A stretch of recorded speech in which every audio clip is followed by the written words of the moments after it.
I'm Stephen Baith, one of the founders of Qualifire Farms. And I'm Mike Rodriguez, and my new title is Chief Growth Officer. Yes. Nice. And congratulations. Nice. It means I wear a lot of hats.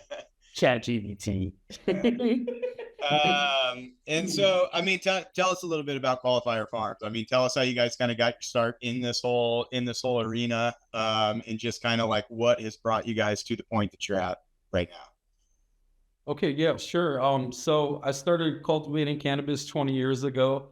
I mainly got into it very deep and dove into it full-heartedly. Once we found out that my mom had Parkinson's disease, it made me just take it a little bit more serious because she had that compromised immune system. Couldn't be playing around with pesticides or fungicides or anything that would have negative effects once she consumed it. Because as everybody's starting to wake up in the industry, you realize it's one thing to eat stuff and to consume it that way, but once you combust it, carcinogens and stuff like that can start to rise up when you start to use some stuff, even if it's organic. So yeah, we've just been cultivating fire cannabis. That's been our goal, to grow quality, clean, medicinal cannabis that's not only looks good and smells good, but also the terpenes carry through on the flavor and the smoke and all the way to the end. And yeah, that's just something we're a little bit about. Yeah, full circle. I've been around cannabis since I was in 6th grade. But, you know, growing up in Southern California, being part of the surf culture, snowboard culture, skate culture, we were always labeled as stoners. And, you know, Southern California, you know, if you got like a dime bag of dirt seedy weed that your buddy had, or, you know, you had the chronic that was $20 a gram, non-negotiable. But, you know, fast forward, COVID happened. I'm on Canna Cribs' Instagram doing a countdown to 420, and Steve pops on. He's like, "Hey man, I just won the Earl Cup. You should try out my weed." And I'm like, "Dude, this is like right at the heart of COVID. We're 6 feet back. Like, what you mean, man? I'm not coming over to your house. Like, I don't even know who you are." And you know, he was being really like pushy. Like, he was like, "I'll have a super clean bong." He introduced me to this mouthpiece thing where Right. like headies put it around their neck when they go to smoke events so that they don't have to put their lips on the glass. And yeah, being, you know, around cannabis in 6th grade and understanding what chronic actually looks like, he busted it out, and I was like, "This is you? Like, for real?" Like, you know how it is when you're in the cannabis industry, you're really worried about like how much does it cost? Yeah. You know, like, what does it look like? Where meeting Steve, he can tell you what pH the water was at, and what kind of lights did he use, and how long did he flush for in week 8, and you know, that's another rabbit hole. But at the end of the day, fast forward 5 years later, here we are, about to move into a commercial facility, and looking forward to this next chapter. We're currently caregivers, and as Mike had just mentioned, we're transitioning from the caregiver role into the commercial facility. And, you know, along our great journey, part of what we've done to establish our brand and a name for ourselves for having quality is we started going down the cannabis competitions, like the Cannabis Cup kind of ring and pathway, just to prove that we do have what it takes to compete with the other guys and get the best out there. And yeah. And so wait, so you won the Earl Cup before you met Mike? I did. What year was that? 2019, I believe. Oh shit, I didn't know that. Nice. Yeah, that was the first year I did it. A little bit before that, I was on Weed Maps, and we actually had the most successful company in the state. We were the only company that was actually lab testing and working with a lab testing that was accredited and worked with Weed Maps, and they would basically help build our menu and add in all the lab COAs, THC percentages, any other sub cannabinoid categories, the terpenes, all of that. And when I was doing that, he was kind of like, "Look, I'm one of the only lab testing companies in the state, and I test everybody." And he's like, "Dude, your quality is just like second to none." He's like, you could actually do really good for yourself, but you actually have to start to get your name out there a little bit, coming from the old market and the legacy market. It's kind of a new thing where we've kind of been the in a corner, kind of in closed doors in the dark, afraid to tell everybody what we do. And with the industry evolving how it is, it's kind of let us come out of the closet a little bit and let everybody be kind of proud of it, telling everybody what we've been doing all these years. Versus kind of before, it's like you move into a house to grow and your neighbor's like, what do you do for a living? You're over here hooking up air conditioners and stuff, and it's like, oh, I'm an HVAC guy. You know what I mean? It's like you gotta kind of play the part. You know what I mean? Which led to sometimes having to fix my neighbor's air conditioners. You know what I mean? So it's like you couldn't just talk the talk; you got to walk the walk to kind of prove it. And yeah, Can I think you got absolutely. That's being part of Canna Cribs and visiting facilities like Glass House Farms and Santa Barbara and being like, are you kidding me? Like, literally, he flew his jet to Tucson, picked up Nick and Nate. They flew back to Santa Barbara, and we flew on a plane. And I just was like, this guy's in board shorts, slippers, and a backwards hat. Yeah. I want to be like you one day. Like, have my own grow facility and fly a jet to go pick up my buddies. Like, I've been around cannabis for so long that I felt like the final step was to become a grower. But as you know, like, I didn't want to just learn from anybody. Like, I wanted to find my sensei like Steve that was willing to teach me his secrets and go from there, because I feel like there's a lot of growers out there that have like worked at grow operations and they developed all these bad habits that when Steve's my only grow teacher and he's been growing for 20 years, like he's taught me so much, like, it's insane. Like, for instance, I remember when we were building out my house, because in 2020, when COVID happened, my multimedia company basically went to Zoom meetings, and I was helping film bands like Pepper, in a sense, get together, and one drummer was in the top left and the lead singer was in the top right. And I was like, dude, this isn't what my future of multimedia was supposed to be. And with COVID happening, and in 2020, recreational happened in Arizona, where you're legally allowed to grow up to 12 plants. And Steve taught me, like, let's just grow 99. And we became caregivers together. And with his blessing, I was able to, basically blow out my whole house, and have about a 12 light setup. And basically what I'm piggybacking on, I'm like, all right, man, I'm about to call Craigslist and see if we can find an HVAC guy to come over and install that the DU and mini split. He's like, what are you doing, bro? That's like, you don't do that. Yeah, like that. And that's what he taught me, is like, the best growers understand electric, they understand plumbing, and they understand that picking up a mop. Yeah, they can do it all. Yeah. So it's always funny because it reminds me of, like, Nick and I come from that world where I was always doing the same thing you guys were, 3-4 bedroom houses, and I'm the only one on the lease. But we're the best landlord's dream, because they don't know what we're doing, because not one single phone call ever will they ever get. Yeah, Like, God, you could, no You can attention. fix the toilet, you can fix the shower, you can fix Yeah.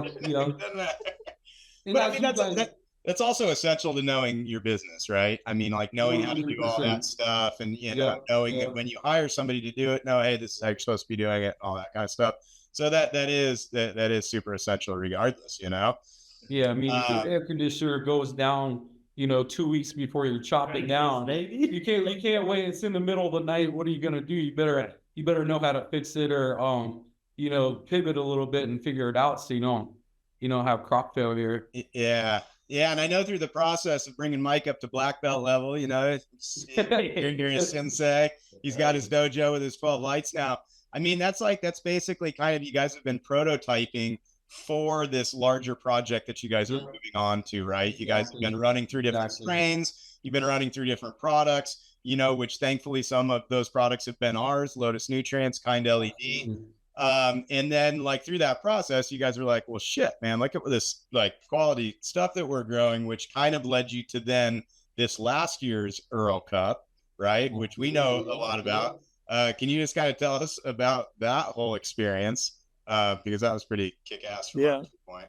Absolutely. So yeah, I mean, we are grateful that in spring of the year 2024 last year, we swept the competition, and respect to all other growers. You know, they grow some fire cannabis as well, but Yeah, we lucked out. We were able to take first place across the board, Indica, hybrid, and Sativa. And we absolutely were using Lotus nutrients and kind LED lights. And one of the reasons why we chose to enter the products that we grew from your products is, you know, the terpenes, the quality of the flower, the look of it, the bag appeal, everything was there. The terpenes carried through on the smoke.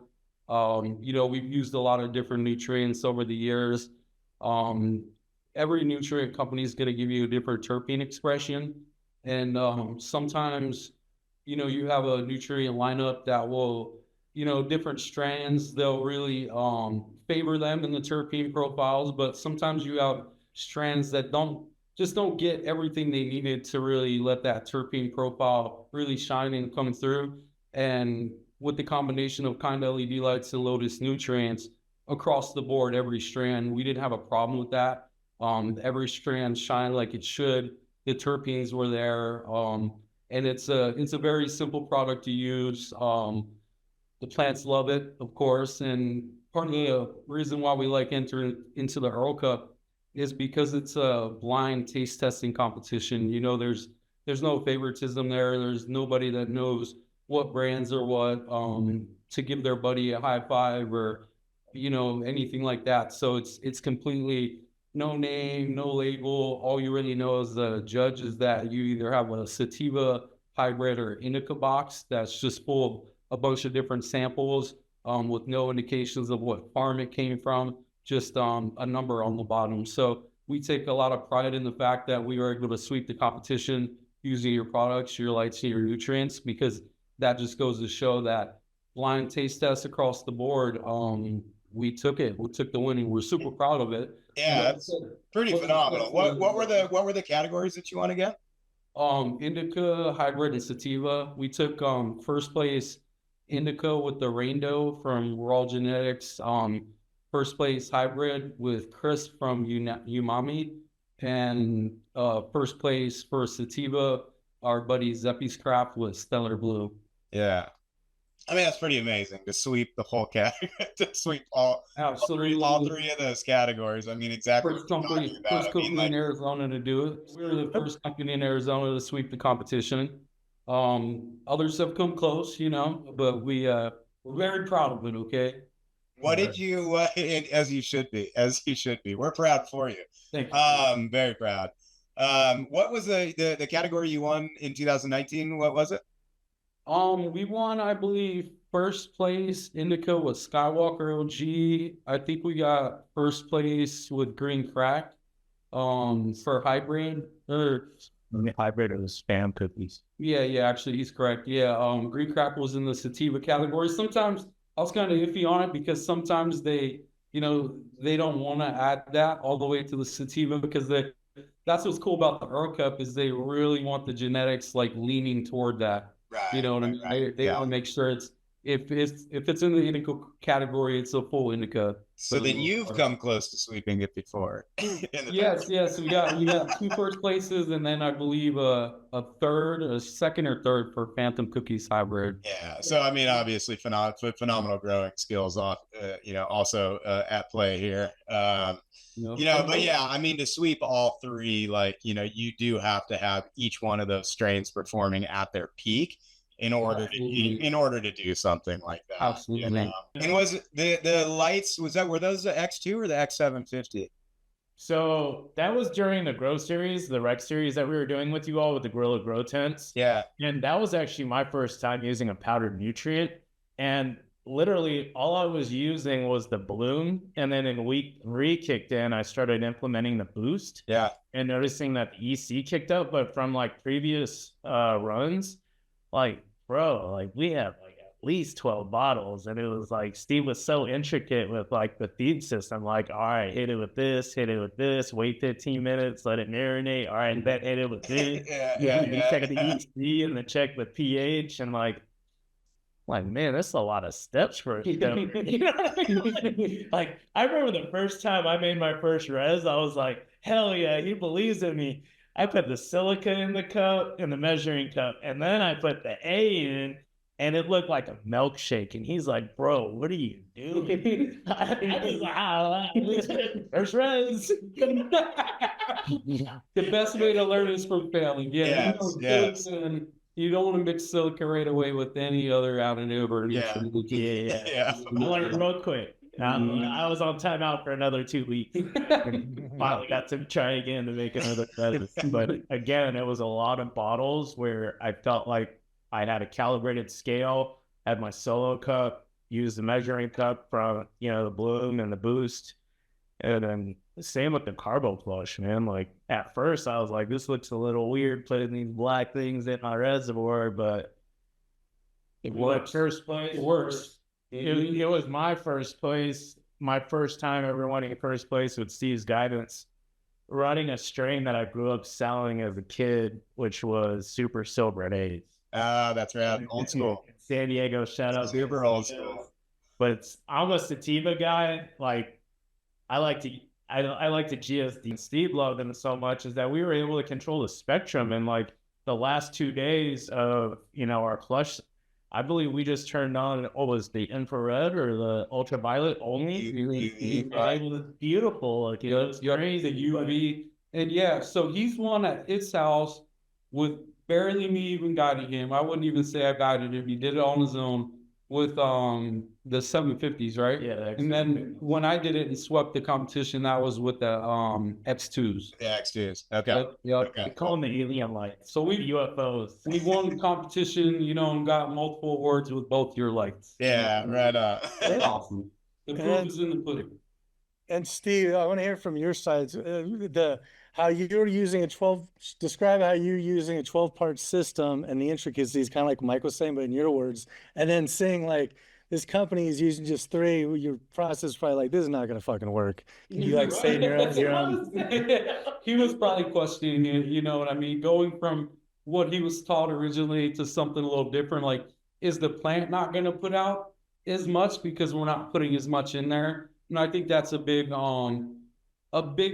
misunderstanding in the industry is that you could have a simple product but still have a superior product grown from it. You don't have to overcomplicate things sometimes.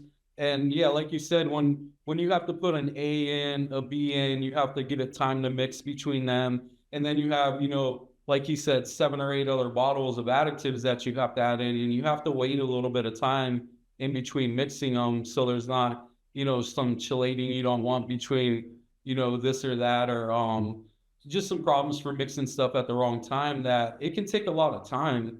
And with growing, it's all about, everybody wants to talk about quality, but when you go to the commercial setting, and that's what we've been training to do these past years as a caregiver, you want to be as efficient and productive as you can.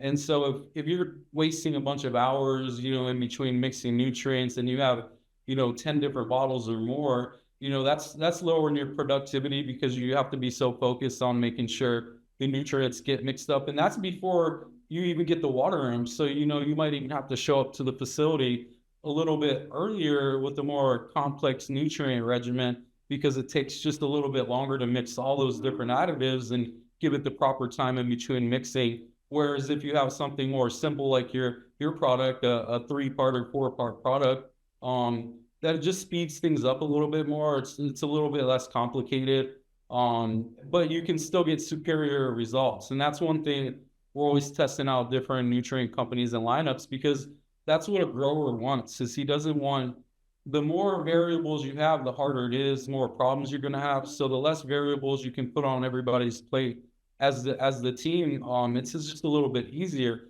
But at the same time, it's finding that nutrient company that still complements the terpenes. So like to Mike's point, he was worried going from, a 10-part nutrient regimen down to like a 3 or 4-part, like, are we going to be losing a little bit of terpenes?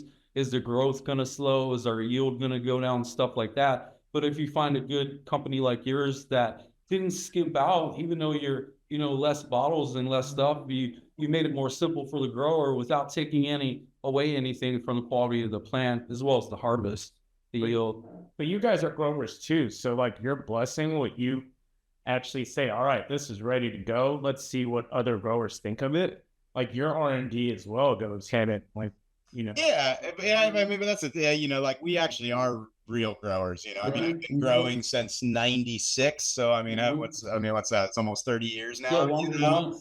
You know, and so a lot of companies say that. They say, "Oh, made by growers, you know, for growers," and it's all just bullshit, you know. And it's like, yeah, that is what we set out to do. We set out to, you know, because I had the same thing. I easily had 12 parts, if not more. I think I was pushing 14 at one point. When I walked out of the hydro store, it was like, how much did I just spend on all that shit? You know? And like, and at the end of the day, maybe 2 or 3 of those components, when I was slowly adding things in, oh, now I'm going to add in this. Oh, now I'm going to add in. It just kept growing. And maybe 2 of those components, I was like, oh shit, that made a difference. You know? Right. The rest of them were just kind of like, I think that's making a difference. You know, I'm gonna exactly. And so that was the goal. Set out to make something super simplistic. 3 parts really is all you need. I mean, Cal Mag really at the end of the day, if it's a strain, which a lot of them are these days, you know, but it's like, it's freaking amazing what you can get off those 3 bottles. Like, it's crazy. You know, it's some of the best weed I've ever seen in my life.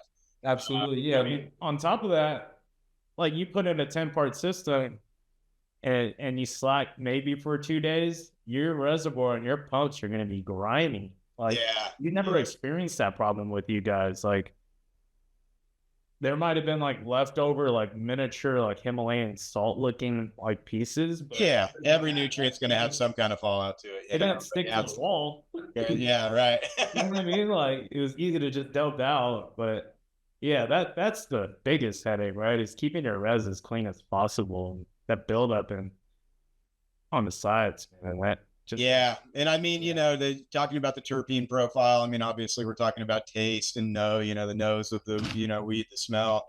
As far as like finish is concerned, I mean, you guys obviously you were using Carbo Flush, so you do believe in flushing. I know it's a rabbit hole that we could probably talk about for. I'll call it ripening. Ripening. Okay. Yeah, kind of taper down a little bit and ripening out. And so the smokability of that product versus product grown with other brands of nutrients that you guys have had, is there a substantial difference there too?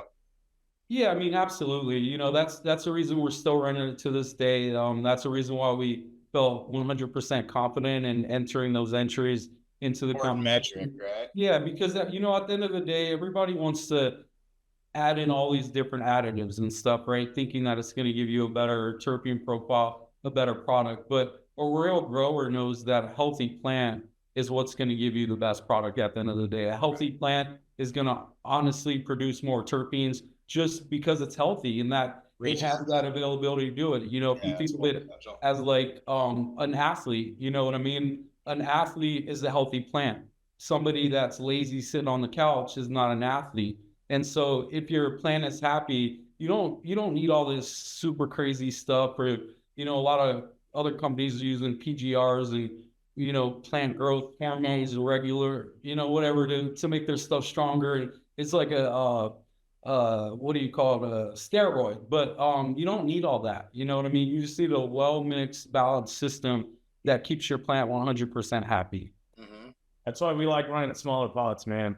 Because we like aggressive on it, you know, our watering. You know, like you see those drybacks, man. And you feel like that's a big problem in the industry. You know, a lot of industries in different cities and states aren't doing too good right now. There's a lot of talk about how there's a chase to the bottom, and we kind of feel like for a while with everybody scaling up, it kind of went too far in how efficient you can run a facility. You know, everybody was so worried about how cheap they can produce a pound, how much profits they can make. But at the end of the day, if you want a long-term business in cannabis, it's not about that short, quick money and cutting corners. It's building a community, a loyal following that understands you have a consistent product, and it's fire in, fire out. You know, as the grower, the lights, the nutrients, they're like tools to a mechanic. And, you know, you can be a bad mechanic with good tools, and you can be a good mechanic with bad tools. You know what I mean? But it's about being the best mechanic you can be with the best tools that you can have in your tool bag.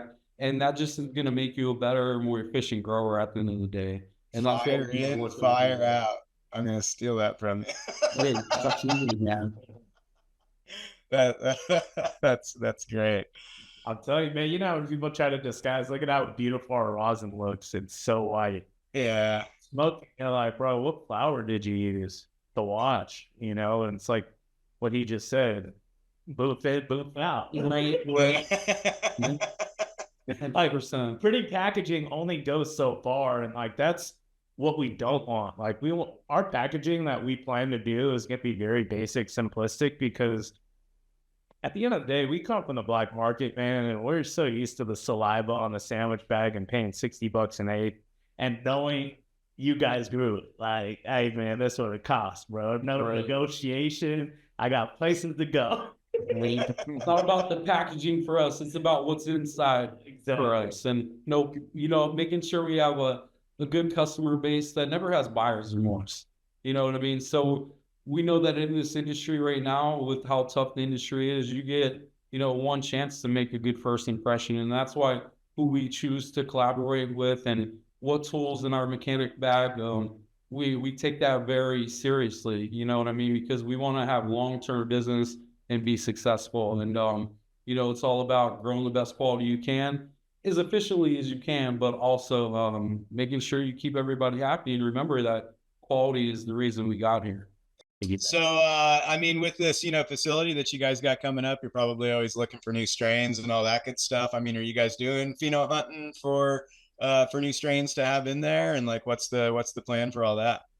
Absolutely. Yeah. We're actually fortunate enough to be sponsored by a few awesome seed companies. And so, you want to give them a shout out? Oh yeah, absolutely. Symbiotic, baby. Symbiotic. Okay. Seeds. Nice. And so with pheno hunting, there's they're like different people basically, you know what I mean? You could have a mom and dad produce a bunch of offspring, and depending on what kind of seeds they are, from reg seeds to feminized seeds to S1s or F1s or F2s, you're going to have a lot of different variation. And usually when you have a bunch of different cultivars and different strands, they want a little bit different environmental variables and nutrient variables. And so for Mike, I kind of threw him in the ringer and dropped off a bunch of plants that were all different, that want a bunch of different stuff. And fortunately, that's one of the other reasons we want to touch on why we like using your nutrients, because across the board, they all responded really well. I'll let Mike piggyback a little bit on that since he ran that pheno hunt. Yeah, so Steve came over one day with a bunch of plants, and I was like super pumped. All my trays were clean, lights are at the right, height for these solo cups. And, as I was unloading them, I was like, cool. Wait, these are 40 different genetics. Like, I cannot be a lazy grower. And literally what Steve has taught me is to lift up every single pot. And that's just like brushing your teeth and then flossing and then using mouthwash. Like, how many people actually go through all those necessary steps? Yeah. Where that's why we love our new facility, is that there are 14 light rooms, and we'll be able to literally go into each room and pick up each pot and know that we're giving them that TLC, because he's taught me about, if you really want to be a good grower, like put your heart into it, play music to the plants and show that synergy that, that you actually give them. But So you know what I'm saying? Like, yeah.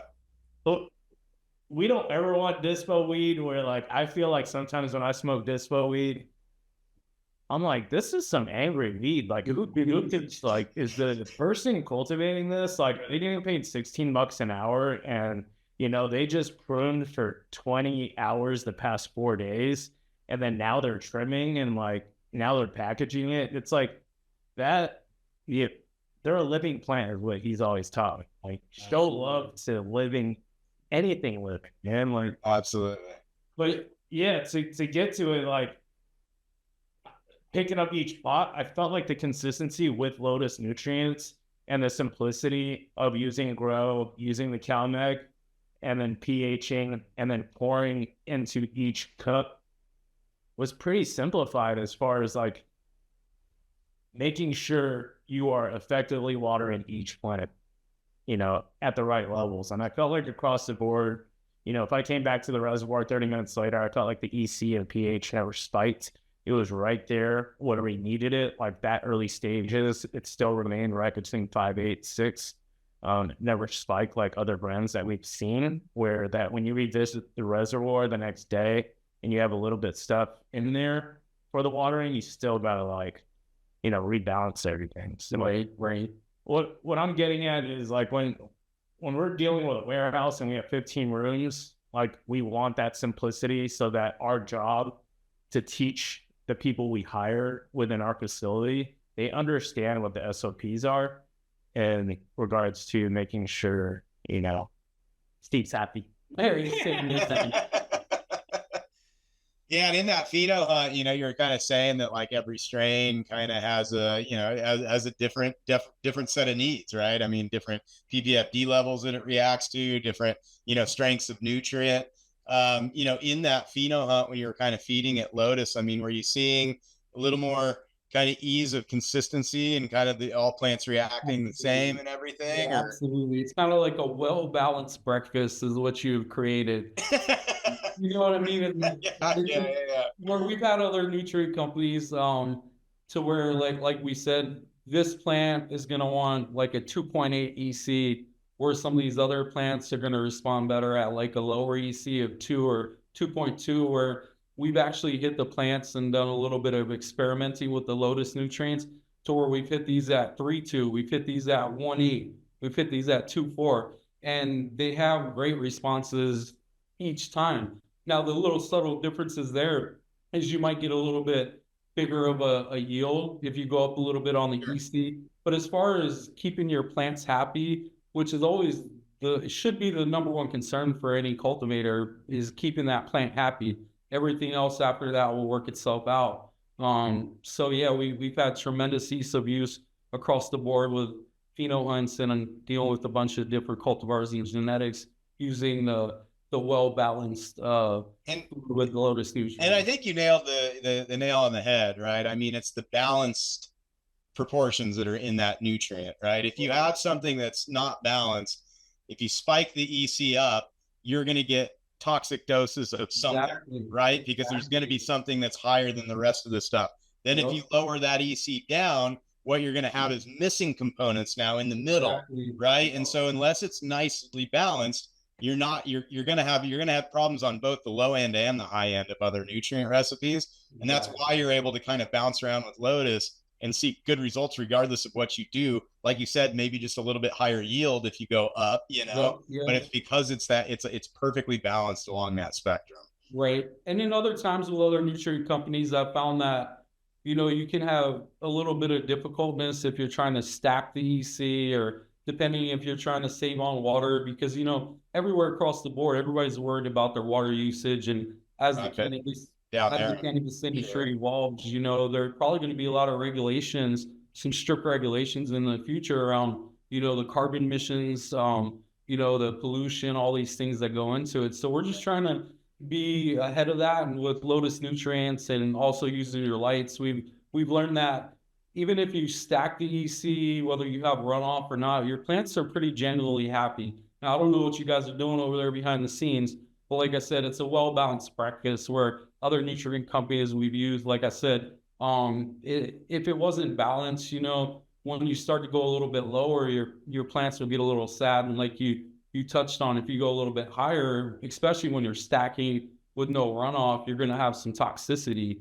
And that's just, you know, nobody likes overwatering their plants. And a lot of times if you have to flush your plants due to a toxicity or something like that from lockout or whatever, you know, it's taking extra water that can even offset your watering schedule, because you had to water so much that one day to flush it, that now the next couple of days you're kind of in the room a lot more, like Mike said, picking up the plants a lot more, because you actually don't know at that point, the few days after flushing and giving it that much water, when they're actually going to be hungry compared to the normal schedule you're always on. So, you know, that's one thing for us. You know, everybody always will give somebody coming from a smaller industry and scaling up, can you scale up, you know, nonstop across the board for guys like us?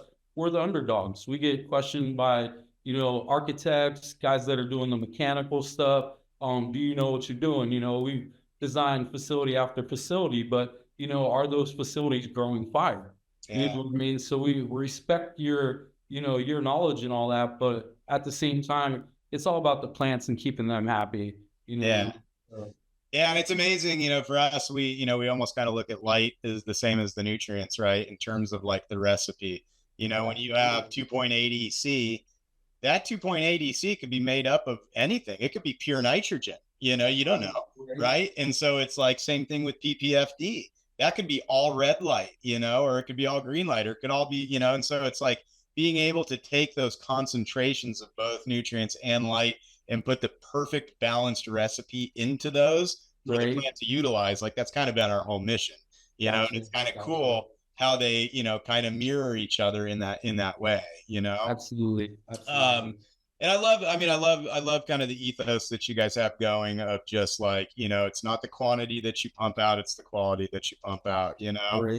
And always wanted to produce fire. Cause I mean, it is very much just like the microbrew industry. I mean, the minute a company starts to scale up in production, fucking quality goes downhill every time. I've seen it every single fucking time, you know? And so like coming in, and we'll talk about you guys' facility here in a minute, because that's super exciting too. But it's like coming in and, you know, having something that's going to be big enough to, Mike, live out your, you know, your dream of being able to step on a jet and fly, you know, fly your friends around the country or whatever, you know, show up to work with a backwards hat and a hoodie on and flip flops. You know, but having it manageable enough in size to where you're pumping out fire every time. Right.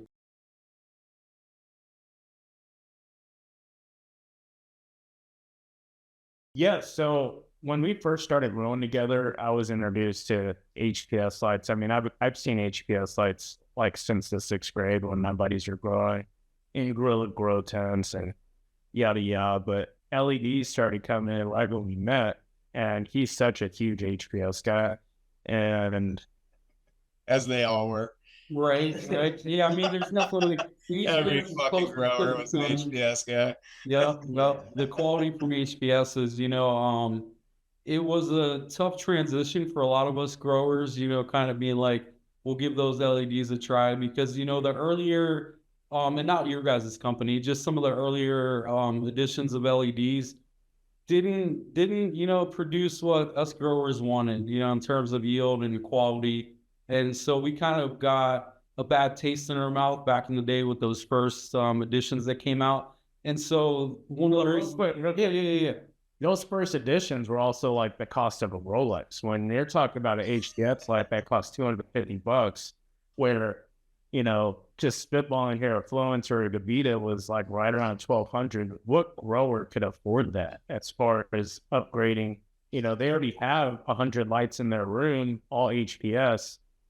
100 lights times that by 1,200, no discount, because we have the latest and greatest Ferrari and we're this company and we can't give you a discount. So like, to our leader, right? And you know, it's a big investment, you know, switching from HPS to LEDs, but there are a lot of benefits there. You know, you're getting better efficiency with the way the heat distribution is. You can get your lights a lot closer to your plants. You know, the terpene levels will go up, you know, in LED lights. And one of the biggest reasons why we like Lotus, one of the biggest reasons why we like kind of LED lights is they're one of the lights along with, hold on, let me just restart. One of the biggest reasons why we like kind of LED lights is for the fact that it is a very close comparison, if not no difference, for going from HPS grown cannabis to LED. And that's a huge part of why we're here is quality. We're all about quality.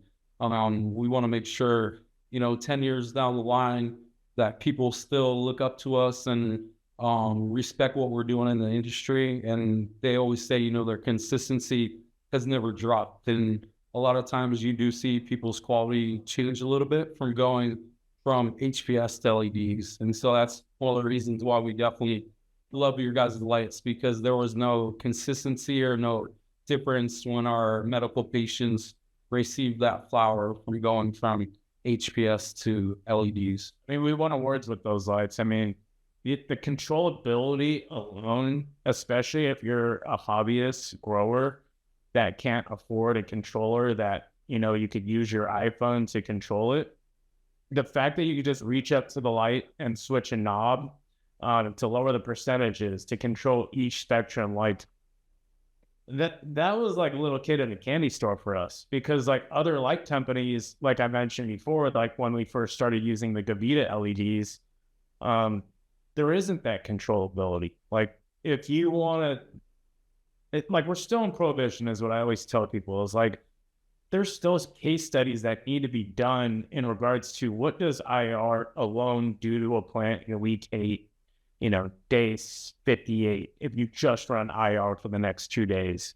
You know, what does ultraviolet do on those last 2 days as well? And the fact that we got to try that is like, you know, Yes. call it bro science, whatever you want. Like we don't have our degrees in micromoles, but I mean, we do have a micromole reader. And the fact that we were able to calibrate, you know, this far away is 1100 micromoles, perfect. Let's see how the plant reacts.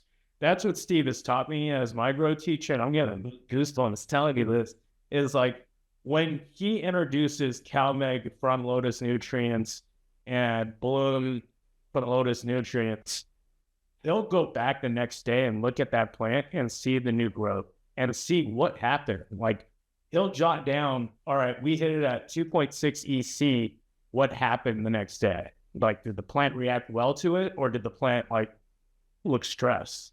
And that's why I bow down to him, you know, like he looks at those minute details, those mundane, like nuances. Yeah, you gotta tap in. Like you want to be a craft grower and call yourself a craft grower, like you literally have to calibrate each step that you do to each plant.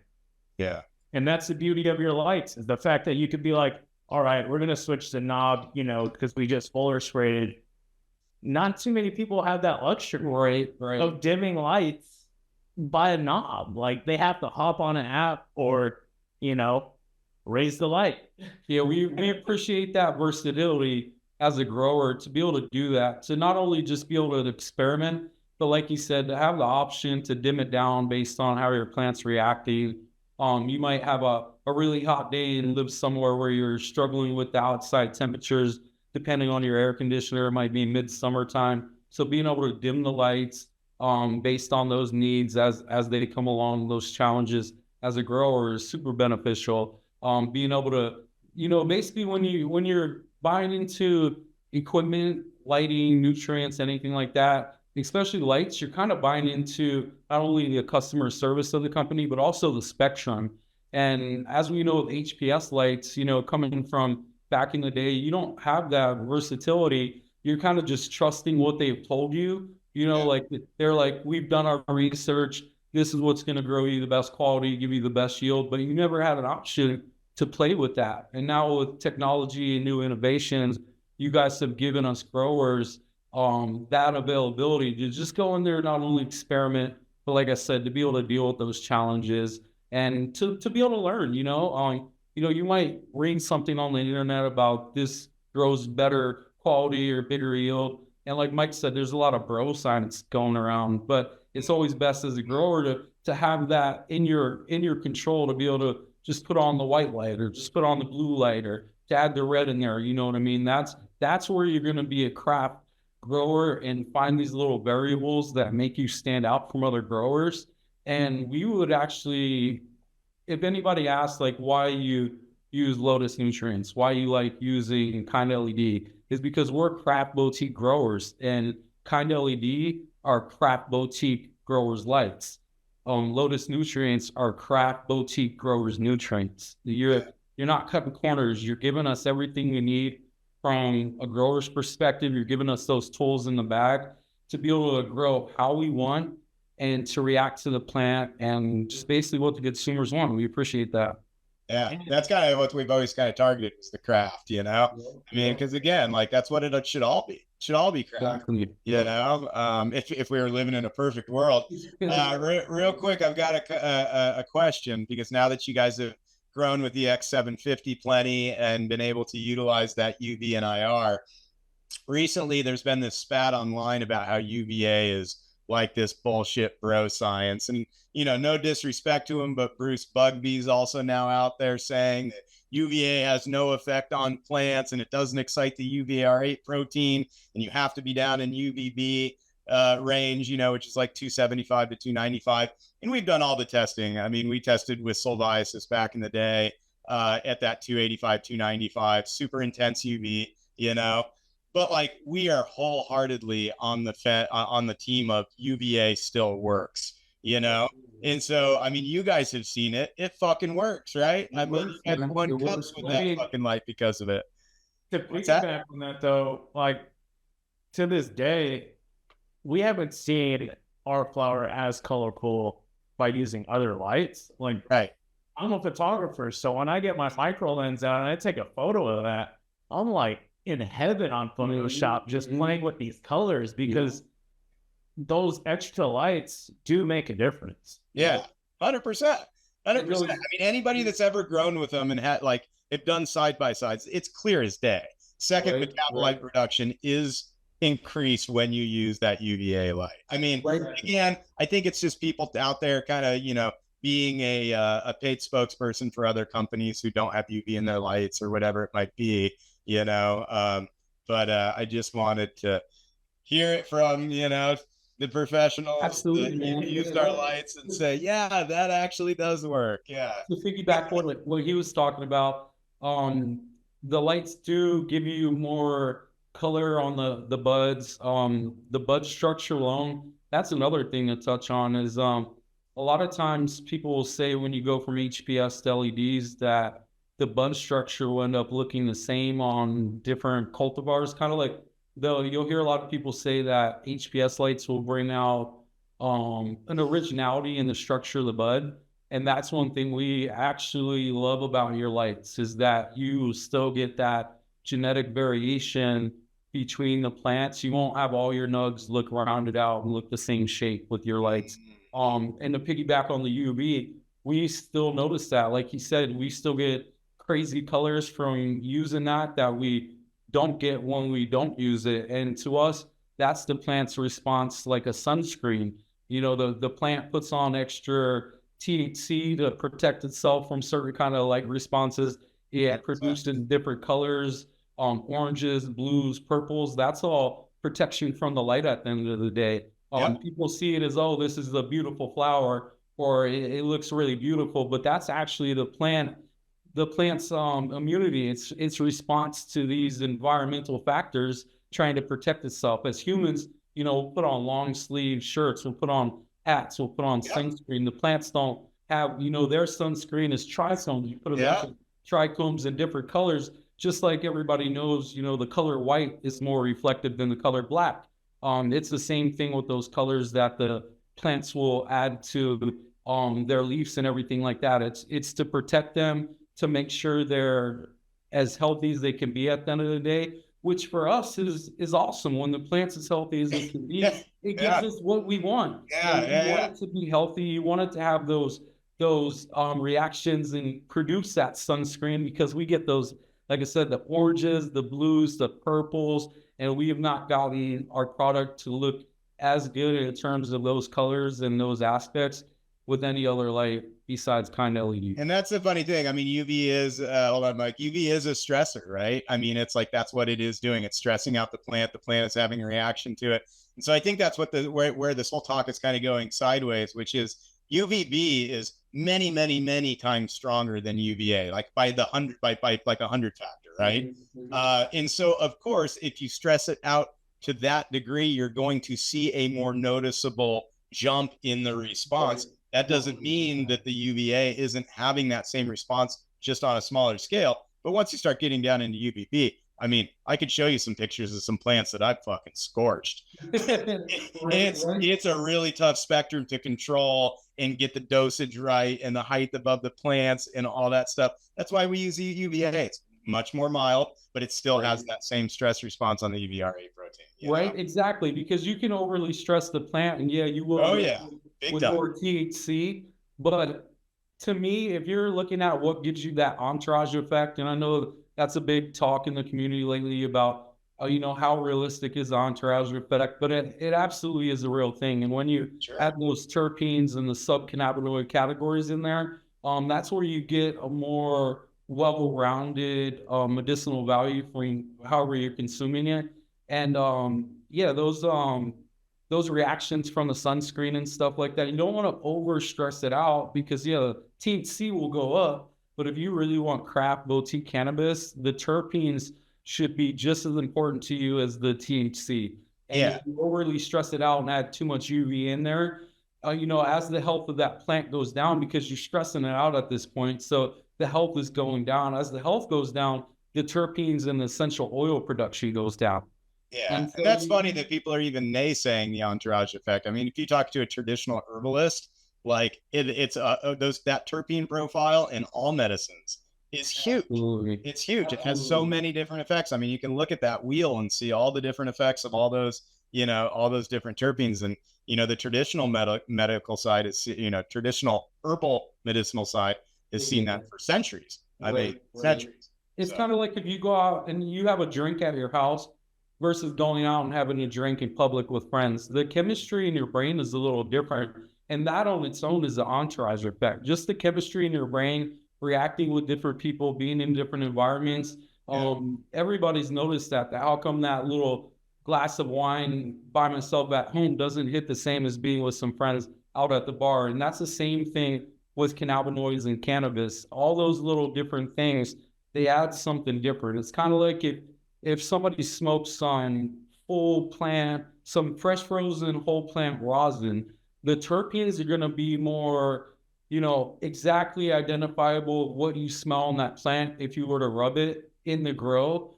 But the high isn't the medicinal effects of that hash rosin is never going to be as good as if you were to squish some flour and you smoke the rosin from the flour. It hits way different. Nobody can ever argue about that. And that's a full spectrum high versus just trying to preserve that terpene profile and add on that. Yeah, the fresh frozen rosin is going to taste way better, but the high over here is way better. And that's all about the entourage effect. All those little subcategories mixed in there is going to give you a way better feeling. And that's why, you know, another reason, you know, not to toot your guys' horn, but to be able to adjust the spectrum and to be able to play with that. And if you're out there lab testing your product, you know, you can really start to figure out as a patient, if you're growing for yourself at home, you know, what's going to give you the most out of that plant for the medicinal side of things. You know, you might find out that adding a little more white light or a little more blue light or a little more red light might give you a different terpene profile, might make that terpene profile go up, might make this terpene profile go up. You know what I mean? And as a boutique craft grower, when you have lights like yours that give the grower the competitive edge that they need,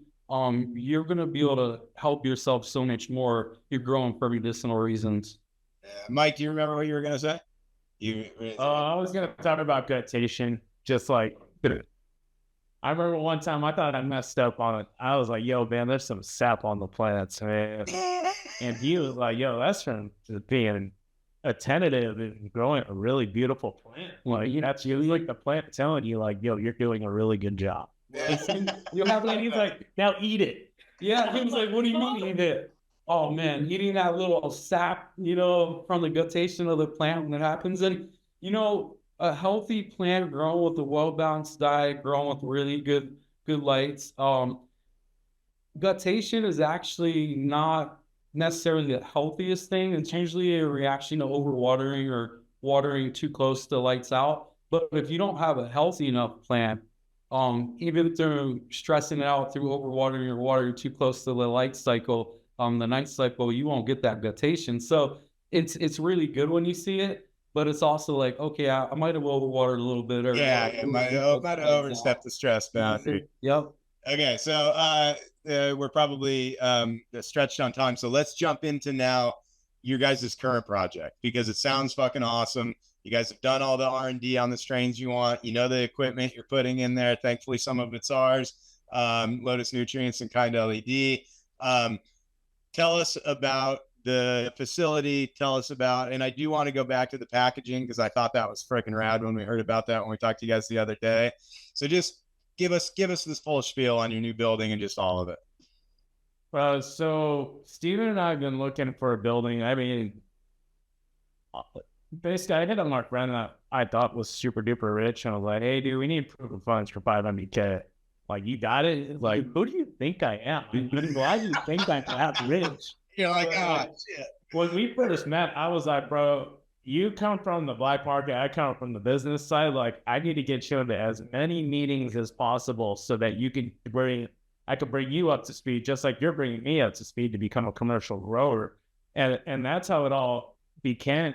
And fast forward, we've been in so many meetings with general contractors and telling us bad news, like, "Oh, we need to upgrade our electrical and we need to build out the facility, but because of COVID, we don't even know when your racks or lights are going to be delivered."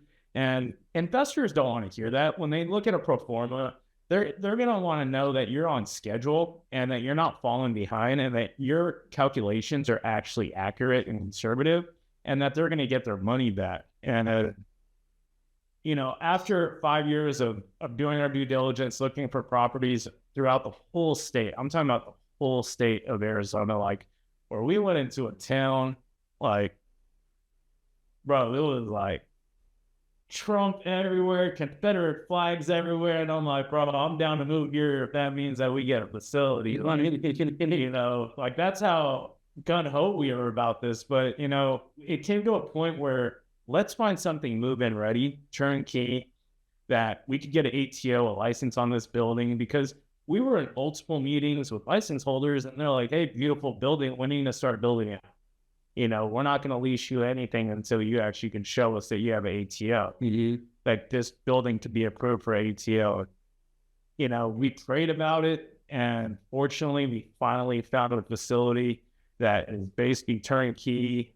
We just got to install the racks, got to install the lights, got to clean the AC ducting, but fortunately, it has a fence around the building, came with all the equipment we needed, has all the dehumidifiers. We have an AC guy there right now doing his due diligence and making sure like everything's running smoothly. So far, he's ran through 15. He's almost finished with the 15 rooms that we have. They're 300 square feet. We're doing about 14 lights per room. And it's a godsend, man, because we've been told so many times, as Steve is about to touch on, like, "Can you guys scale up?" And it's like, yeah, man. We'll definitely be able to scale up, but we're not going to move into a 100-foot square foot facility right out the gate. Right. We're not going to bite off too much. We're not going to start and start with 100 light rooms. And we're carrying 3 to like 6 to 12 light rooms. And unfortunately for us, we were blessed with rooms that are 300 square feet, 2 rows, and mixed spectrum, and we're ready to crush it, man. I'm excited. I tell him every day, I joke, if you watch us on Instagram, I'm like, "Hey, man, you ready?" It's like, don't ask some stupid questions. I've been ready. I've been bored. My motto for our team is definitely, let's get to first harvest. It's always been that since day one. Like, let's not talk about, what house we're going to buy when we start profiting. Like, we're talking about what genetics are we going to run. Like, he's always telling me about the importance of pheno hunting. And I just compare it to like, the dream team, what cultivars are we running and which ones are we going to just come out right out the gate and show the commercial market that we are. We're not trying to race to the bottom. If we were trying to race to the bottom, we would have took that deal 4 years ago with the first investment team that we're down to work with. Right. Like you said, 100,000 square foot buildings with 100 light rooms, where it's going to be so hard to dial in that environment and make sure you don't have hot spots and it's consistent quality across the board. And, we really lucked out with this building. We feel that one of the reasons why the building was still there on the market is because most people like us have, you know, there's not too many guys like us left that are, you know, grow really good cannabis that are trying to preach into the market. It's usually like guys that are like, I'm fine where I'm at and that's not for me. Or the guys that decided they want to go down that path, they already did it. And so this building with 300 square foot rooms, I feel like was slept on, you know, because imagine like another operation in a brand that already has a building twice the size with the 100 light rooms. They're going to come in there and take a tour of the facility, laugh, and be like, you know, this isn't for us. But for guys like us, 300 square foot rooms, like he said, people want to question if we can scale up. Well, we just found a building with rooms the same size that we've been doing for 20 years. Yeah. So we cannot wait to show people what we have. And, you know, the building is so awesome. You know, we cannot wait.